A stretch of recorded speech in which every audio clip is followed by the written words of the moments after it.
That's okay. Good girl. Hey, everybody. Pops. What's up? Pops. John's reminding me to get my pops down.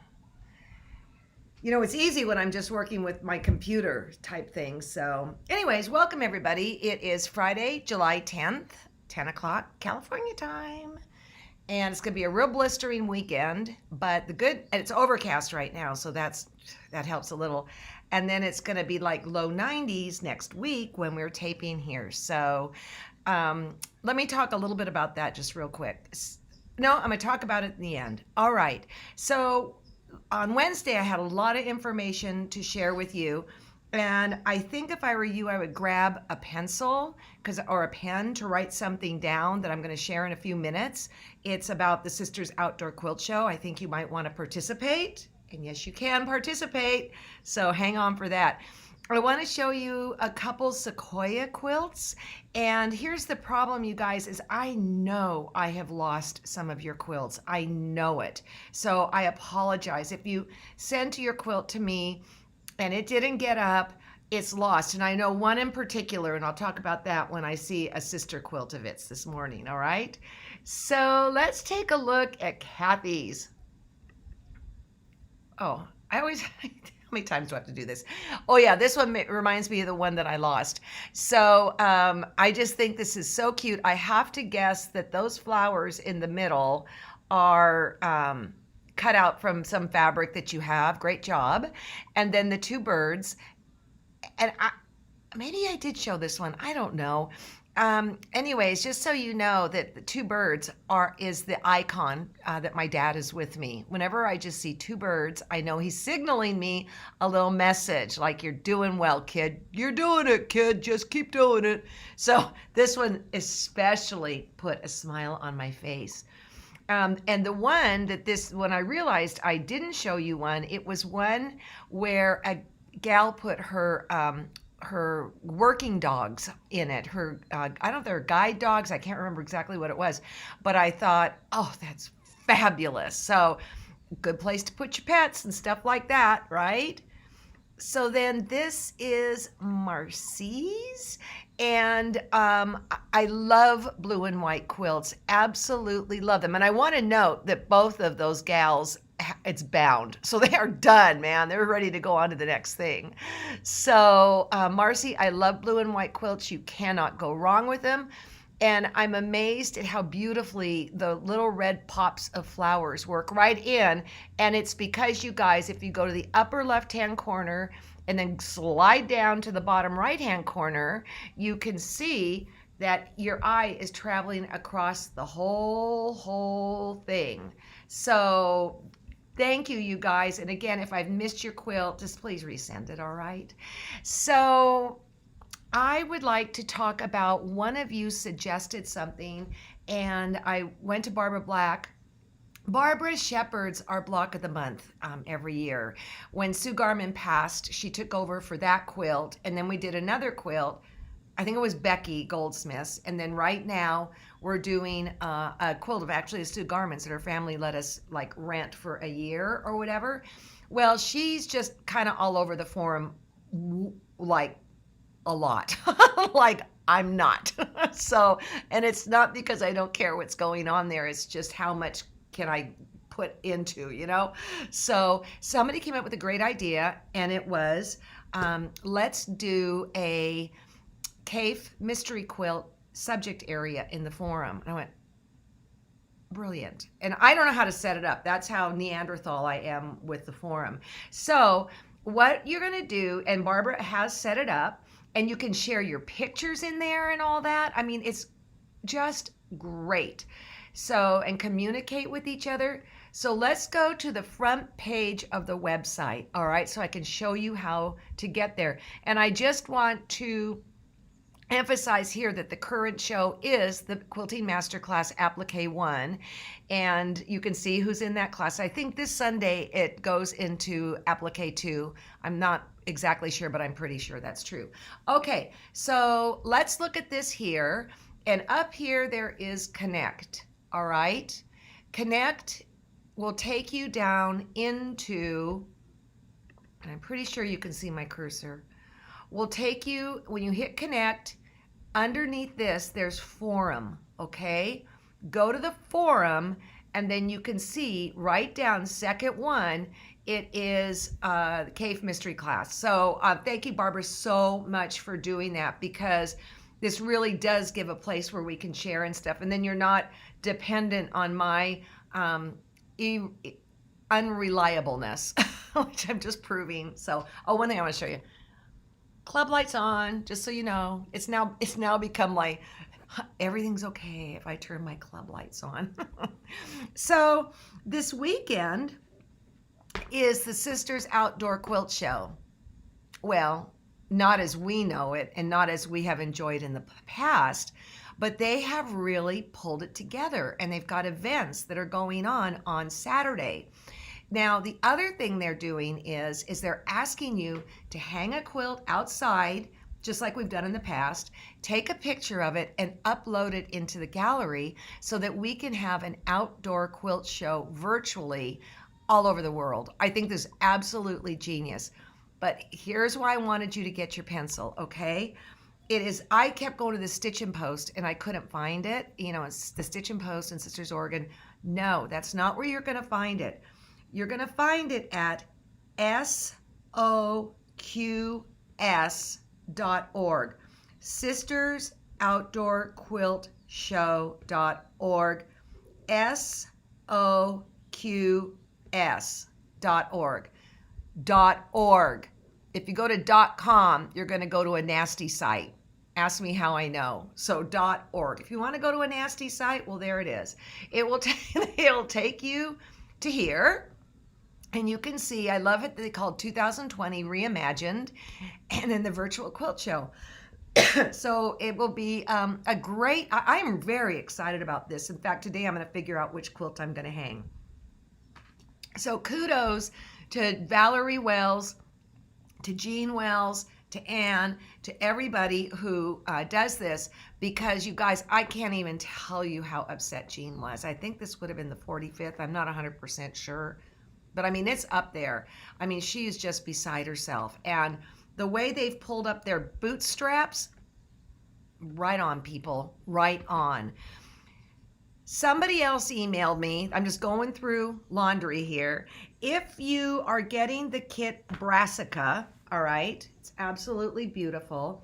It's coming with these artisan hand dyes, and some have like white spots on them, and some are just perfect, and some have little other colors dipping in. And as I told you, if something was a little off, Suzanne and I'd go, yeah, no. And so we tried to cull them properly, but they are hand dyes. And the gal that wrote me said, yes, they did run. So she said, especially, I don't have a packet here, especially the things with red base, purple base, and stuff like that. So again, your assignment this weekend is to please wash and press. And if you want to throw a little starch on it, yay. The fabric does have a little bit of a different hand to it. And even the edge is just, it's not like how we know salvage is to be. There's like little, which I'm thinking, ooh, I could cut that off and I could put that in my art book and do some cool things with that. So let's see, before we get into this today, and I really am excited about today's because we're going to talk about inspiration from antique quilts. This is what I've decided that's going to happen. This is how we're going to roll, people. We're still waiting for white to come in. And then we've got a bunch of Brassica we can ship out. We're dealing with some other people off the record, and I just have to say that because of the whole wish list debacle. And we're not quite sure when we can get that out. But I'm thinking that a week from Monday, and a good presenter would have given you the date. A week from Monday, we're going to start. And if you don't have your fabric, it's no big deal. It's just no big deal because all of this is recorded and you can just go back and you can watch. And then really the instruction only is about 15 minutes. So you can, well, hopefully. So you can just go back and watch, all right? So now how the rest of the week is going to roll out is this. Okay, today's Friday. I mentioned on Wednesday, I see my Gilman here. Week from Monday is July 20th. July 20th, a week, that's my Gilman. I need an earpiece, man. July 20th is a week from Monday. Oh, if you have any questions along the way as we go through our class today, just type them down there and then John's bringing them in to me. So what's going to happen next week? Next week is a really big week, all right? I'm going to wrap up the scrap quilt today. And then on Monday, as I mentioned, is Freddie Moran's 90th birthday. And so her big deal is red as a neutral, and I will present that. And then I'm going to delight you with some of her quilts that I can grab off the internet, because to me, she is the ultimate in scrap quilts. I mean, the ultimate. She has zero fear of color, and her work is whimsical, it's wonderful, it's charming, and it gives you permission to just go off the deep end. That's what Freddie does. So then Tuesday, I will be at her house and Diana's house, and we're going to get 2 field pieces for TQS. And then Wednesday, Thursday, we'll be taping in my backyard and in my house. And then Friday, I'm just pretty darn sure I'm going to be just wasted. But John has promised to do some Facebook Lives while we're taping on Tuesday, Thursday. We can't tell you when. Again, they are recorded, so you can just go back and watch them, but he has made that commitment. So I'm not totally leaving you high and dry, but I just know, I know when I've hit the limit, and I think after 3 days of taping at my house, or on a field piece thing, and then my house, I'm going to be done. But we're going to bring you sneaky peekies and stuff like that. So, and I'm very excited about who's going to be coming here. Okay, so I think I have everything here. And let's get over to the my lecture, continuing on with our scrap quilts. And again, remember, this is all pre-recorded, so to speak, and it's all there. So I want to get rid of this so I can see, and I want to scoot this over. All right, all right. So we ended on Jan McGee's quilt yesterday, and we spoke about those dots right there, and how Rosalie Dace told about that survey of where the most effective place to put something that stands out is. So let's go in and take a look at an antique quilt that's owned by Diana McClellan, going there Tuesday. It's a wool quilt. It's a solid quilt. It's a scrap quilt. It's all of those things, you guys. And so don't leave out scraps as a possibility. I love that there's also the embroidery around the edge and all that, because all that good stuff is going to show, okay? So we also have fabulous hand dyes available today. Can we start with Ricky Timms, all right? You know, once in a blue moon, Ricky will sell scrap bags of his fabric, and they might have 300 bags, and they'll be gone like in 30 seconds. So if you want to play with one of his scrap bags, I would make darn sure that you are on his personal email list, okay? Because sometimes by the time our newsletter goes out, it's too late. So you need to get on his email list, all righty, Roo? So this is cherry wood. And one thing I want to point out, it's very subtle, but on the border, it's not just one black, it's a bunch of different blacks. And I think it's much more interesting than if it were just one black. And what happened was before I made this quilt, and it's in the scrapbook too, before I made this quilt, I actually got hold of them and I said, do you have any new colors coming up that you can just send me scraps? And they did. So that, I think, really contributed to the effect of all the different colors in there. And I have gotten a couple orders of the scrapbook. I sent a bunch out yesterday, and I've got a couple more today. So thank you. I want to clean out my garage. Thank you. Okay, this is by Annabeth Dollins, and it's a really, really large quilt, and I can't remember where I saw it. I think I might have, maybe it was PIQF, maybe. But I loved this because, number one, it reminded me of what you see when you crochet, like a crochet, granny square blanket. But all the colors in there.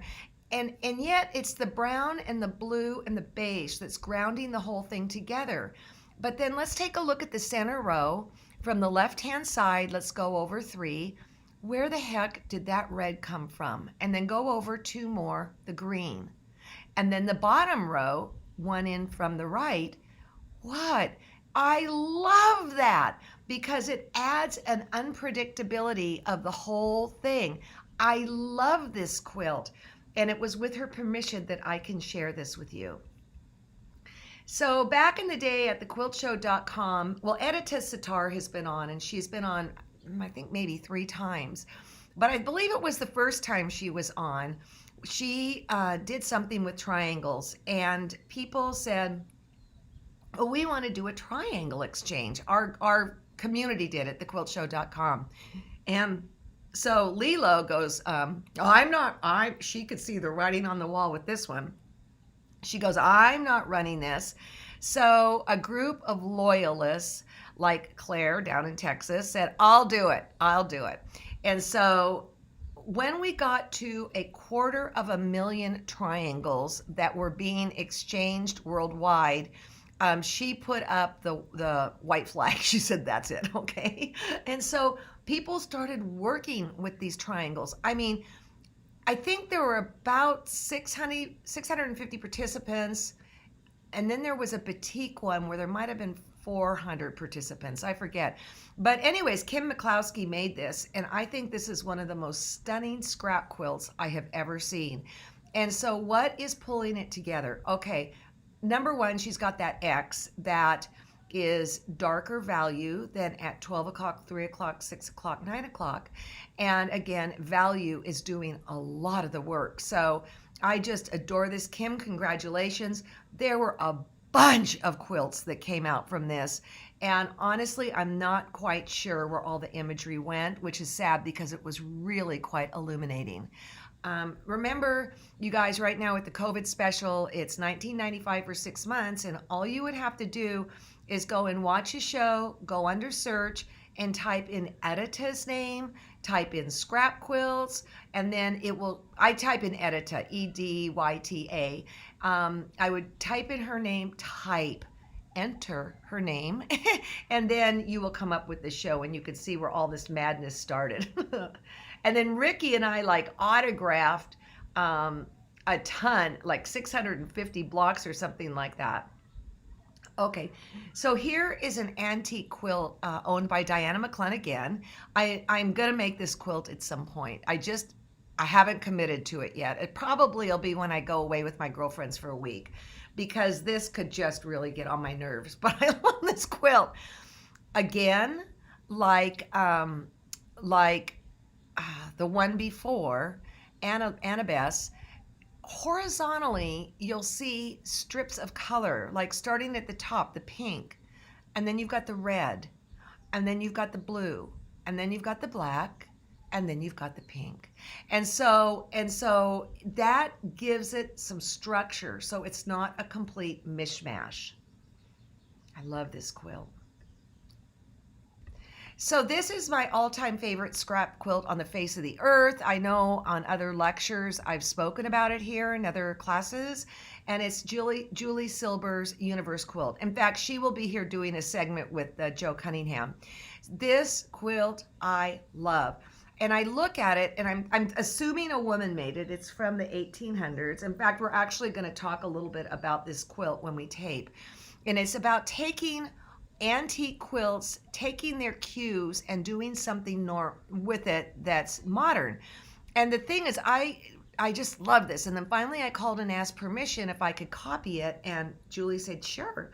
Well, I shouldn't say copy it, but use it as inspiration. And as I got into the center of it, it is a wacky, wacky quilt. I don't even know how the woman got it together. And again, I'm assuming it's a woman, so forgive me if it's not.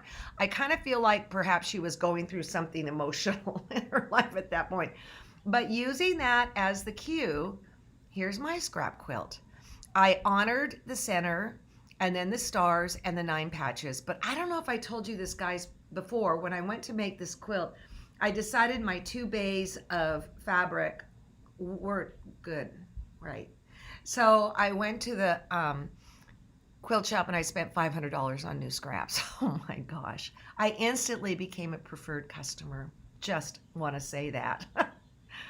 Here is another quilt by Julie Silber. You know, you could Google her and go to her site, and there's a lot of really great quilts for inspiration, as well as fabulous antique quilts for sale.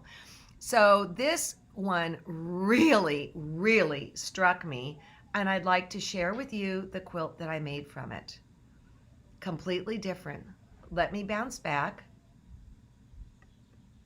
so you can gather your thoughts and then go here. John, do you have a question?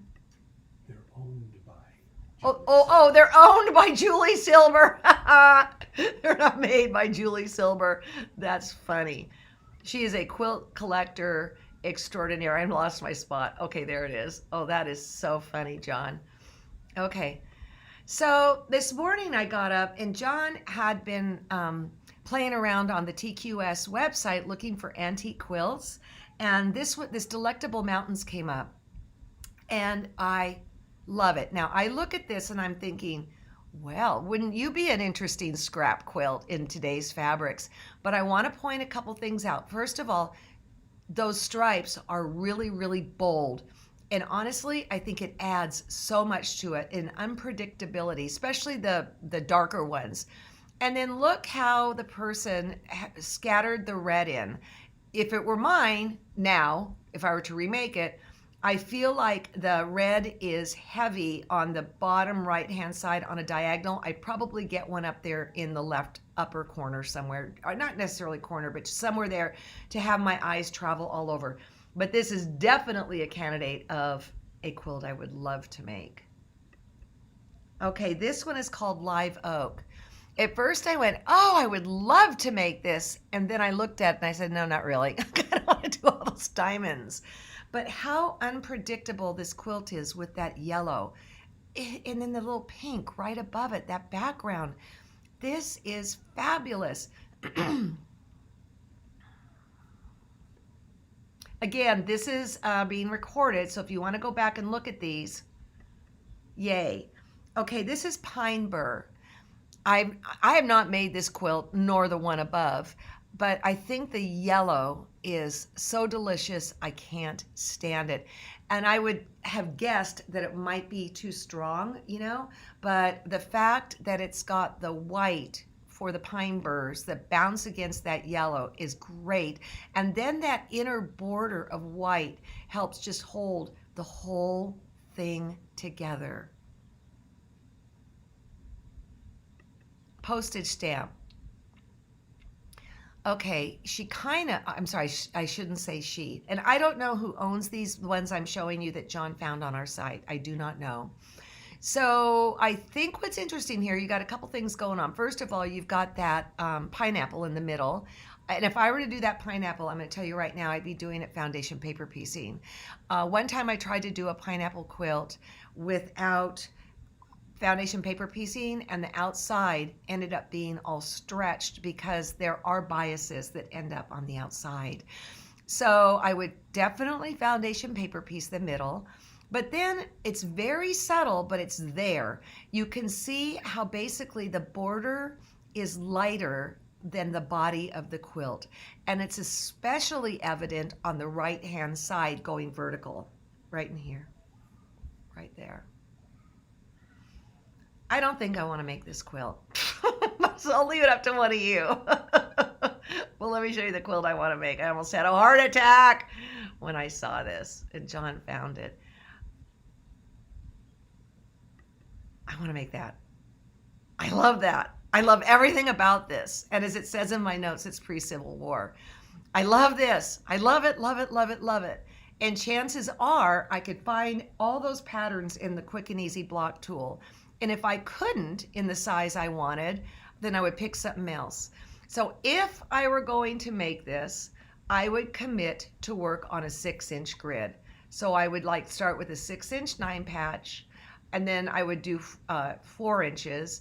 And then if I were, say, to do the basket, which is on the right, I would do 8 inches or 10 inches. I would do something where it can all march together. And interestingly enough, as I look at this, the quilt maker put it together, well, maybe not. My pants are on fire. It looks like here it was done in vertical rows. Okay, you got to look at that. but then I look up here and that gets screwed up. So maybe you'd have to find your neighborhood up here, maybe this, and then you got your vertical rows. So it is a little bit like a jigsaw. I mean, it's a jigsaw puzzle. Like I said, the late Mary Ellen Hopkins would say, put it in neighborhoods. Okay, so I've made this quilt twice. Once out of silk, and it came out horrible. I mean, it did not come out square and I couldn't square it up because the outside edge has those quarter square triangles as the border, and if I were to square it up, it would cut off tips. And working with the silk Dupioni, there's very little stretch and pull in it. I think I've shared that with you before. There was no way it was going to block out. So I was really unhappy because, man, it looks so good in silk, but it's just completely wonky. So I decided to make it again. And again, it's my interpretation of it. I look at components in here and I think, ooh, what do I want to make? What do I want to do? What is it that's calling to me? So because this is cray-cray as far as, no, let me start over. I'm going to say I didn't want to do this so it looked like it was done in 1875. I do have a delicious collection of those repros, but it's been done. I didn't want to do it in that. So at the local quilt shop, I found this fabric and I thought it was just absolutely beautiful. And I always like when I'm doing a quilt to purchase new fabric just because it's part of the kill, you know. I love it. And so here's the quilt I made. And that's my rendition of that quilt. Now what I did when I made it was I can see there's even some 1-inch things up there at the very top, upper right. So what I did was I just made pieces, block at a time, block at a time, block at a time, okay? And then I sewed the whole thing together. And what happened was, okay, so you've got a huge orange presence going diagonally across the center. And then you have a strong orange presence up here. But down in here, it wasn't happening at all. I think that one might have been there. I forget. It needed more orange down there. Now, was I going to take this quilt apart and redo it? Not on your life. So what I did is, trade secret, I appliqued on top. I used, oh, look at that great stitching across that one orange one. Oh, well, I used the Rosa Roja method, of which we have a show on that. It's the Applique method, and it's where you cut the shape, the size of the shape you want to make, and then you finish it by using a glue stick, and then you've got a finished edge applique, and I machine appliqued it down. I did not do that by hand. And I did that by using my blanket stitch, get out your pencil, by lengthening the length of the blanket stitch to about a 3.2, 3.3, and then making it as skinny as a 0.08. And I probably used orange thread. I probably used my 80 weight. Honestly, I don't remember. And then I could have used my monopoly that's 100 weight. That is like the clear, use like a smoke or a clear. And you can see down here in the bottom right, it is not perfect. But seriously, can you find it? No. So here's the thing, you guys, when you make a quilt, and this is going to be true with our Cave Mystery quilt, is that you don't know where it's going. And it ends up often having a mind of its own, which is, again, why you need a design wall. I will never stop pounding that drum, nor will Ricky. And I want you to think of your quilt as this. This episode happened one night in Door County, Wisconsin, in Raleigh's Bay. To say that we had all had a couple drinks might be the understatement. But all of a sudden I realized I was in a boat with a bunch of pirates. And now I had the choice of letting that boat sink and or picking up the oars and getting with the program. So I picked up the oars, okay? And I started rowing. I was in charge of that boat. Those pirates were not. And I think that that's really important to know when you go through making a quilt that is scrappy. It's going to go awry. I can guarantee you it's going to go awry. And that's why I'm so kind of nervous. I'm looking at my design wall by doing the Cafe Mystery Quilt. And what that means, you guys, is that I have not pre-made this quilt. It's a mystery to me how it's going to work out, okay? And, oh, the other thing is, I don't know if I already said this, some of you got the brassica, but you also purchased the first round. There is no reason this can't all play together if you want to combine it. I don't know. I haven't decided if that's cheating or not. So, okay, I got some questions from John. Oh, and where do you go to take this class? Right here at 10 o'clock, Monday, Wednesday, Friday, at 10 o'clock Pacific time. And we're just going to go through block by block by block using the quick and easy block tool. By the way, I use this for most of my wacky antique quilts. I used what was in here. So approximately, what's the size of the mystery quilt? Well, excuse me. In the end, I don't know why I always have to do that when I'm on live. I mean, how embarrassing. You can make it whatever you want. I really don't want you copying me. I mean, you can. I don't care.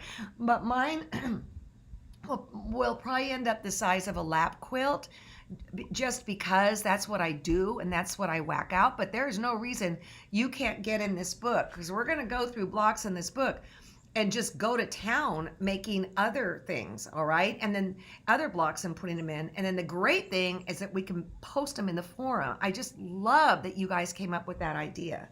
So it's a mystery. I probably shouldn't have called it a mystery quilt. I think of the Fleetwood the Fleetwood Mac song, Mystery to Me. Yep, that's what I'm going to call it. It's the Mystery to Me quilt. Total yardage for the cave quilt. See, that's the thing again. We just secured these half-yard bundles, and there were 6 in a bundle, and then we secured these little stacks of, well, we secured them, we're cutting them, little stacks of solids. You have way more than enough. Way more than enough. And then as far as white go, if you're going to do a larger quilt, get a couple yards of white. You probably have it. It could be scrappy white. It doesn't matter. So I feel like when people ask me, I'm being super evasive, because I think a lot of people go and they look at a pattern and they want to be told what to do. I can't. This is how I work. Okay. So you're going on a journey with me. And if it's distasteful privately, email me and I'll try and calm you down, okay? Oh, what should be the undergrid fabric on the design wall? Well, you don't have to have anything on your design wall, okay? I mean, you can just do like a lot of people have fleece, a lot of people have flannel. You just need something you can poke into. And so, I mean, you could, if you don't have room, go get yourself I don't know where you're going to go get this, a couple pieces of foam core board that's 1/4 inch thick, and then put something on top of that. I just like that mine has it. And again, I got it from Eddie's Quilting Bee in Sunnyvale, California. Somebody said last week it's on his front page. Is Ricky not involved in my show anymore? This actually is not the show. And yes, Ricky is profoundly involved. He's just in La Vida, and I'm doing this. No, he's not in La Vida. He's up in the mountains, like at about 8,000 feet high or something. And his internet stinks. And so I'm doing this. And so I will be taping. Okay, here's the other thing, guys. I'm going to be taping 4 shows here. He will not be in the shows because we're trying to keep it small, okay? Then he is going to probably do 4 shows, if not 6, if not 8, without me, all right? So nobody's mad, nobody's upset. We're just respecting what's going on in these unprecedented times. And we've had a lot of discussions behind the scenes, and it's hard, you guys. I mean, it's because we work so well together, okay? So it's just a matter of the coronavirus is why we're doing this, you know? So let's see. Oh, my foam core board. Yeah, that would be 8,000 feet. elevation, Marion, and he would have to go back to town every single day, and that's an hour drive over roads that are a mess. I mean, it just, yeah. So he's all focused on Lizzie Albright, and all that good stuff will be coming out soon. Okay, so John, are there any more things here? Okay, so number one, on Monday is Freddie Moran's 90th birthday, and I'm going to do her gig on Red as a Neutral and show some of the quilts. Tuesday, I'm going to be out of pocket doing field pieces. Wednesday, Thursday, we'll be taping here without Ricky. I mean, I don't want him coming here, meaning that why should he risk himself unnecessarily, right? Wouldn't you guys all agree? So that, it's hard. Okay. I was a little discombobulated on Wednesday, and it's because I was talking to the producer, and we were trying to figure out a way to just pull it all together, and we're still working on that, but it won't be the same. It'll be COVID. Oh, also, I want you to know we tested negative. We did. And also, other than show and tell, chances are I'm going to have a mask on. All right. So I hope that doesn't throw you off. I just want the safety of our guests. All right. So you guys take care. We'll see you Monday. Happy pre-birthday, Freddie Moran. The quilting world loves you. And you guys have a great weekend. I plan to sew on my mystery quilt. Talk to you later.